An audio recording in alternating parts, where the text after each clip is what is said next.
Hi, what's up mga Karina? Kumusta na po tayong lahat? Naway nasa mabuti tayong lahat na kalagayan.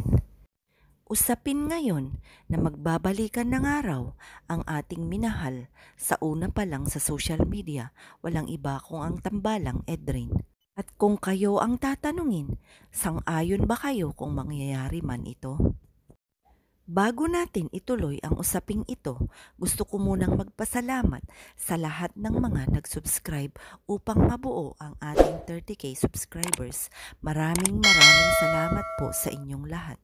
At syempre, gusto ko pong magpasalamat sa lahat-lahat ng mga nagmamahal sa ating dalaga. Simula umpisa na hanggang ngayon ay nandyan pa rin, talaga namang sumusuporta at sumusubaybay sa kwento ng buhay ni Reyna. Nag-aabang nga ang karamihan sa ngayon sa magaganap daw na pagbabalik ng tambalang Edrin.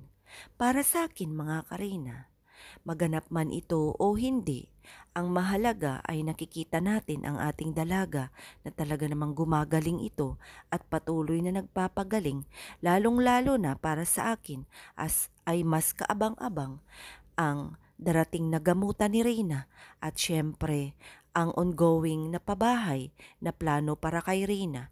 Kaya naman mga Karina, bonus na lang kung mangyari man ito na talaga namang inaabangan ang magkuya sa kanilang pagbabalik. Ganun pa man, alam naman natin na napakaraming mga supporters ang napapasaya ng tambalang Edrin. Ngunit kung marami naman pong mga tutol nito ay sana magkaisa na lang tayo na kung ano man ang kanilang mga tatahakin sa susunod na mga araw ay maging masaya na lang tayo para sa ating dalaga o para sa mga magkuya. Sa ngayon, masaya ang lahat na talaga namang sinusubaybayan ang darating na graduation celebration ni Reyna.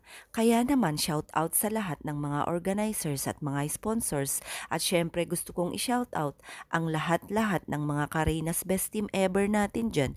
Naway nasa mabuti tayong lahat na kalagayan. Salamat sa patuloy na pagsuporta sa ating pabahay para kay Reyna at sa lahat-lahat ng mga silent viewers, individuals, sa lahat ng mga sponsors at mga senior citizens natin dyan, lahat-lahat ng mga grupo na sumusubaybay sa kwento ng buhay ni Reyna. Sana manaig ang pagkakaisa at talaga namang iisang layunin na mga magaganda para sa ating dalaga. Hindi natin kailangan ang magbangayan or magparinigan sa social media kung ano man ang ating nagagawa or ginawa para sa ating dalaga. Mabuhay po tayong lahat.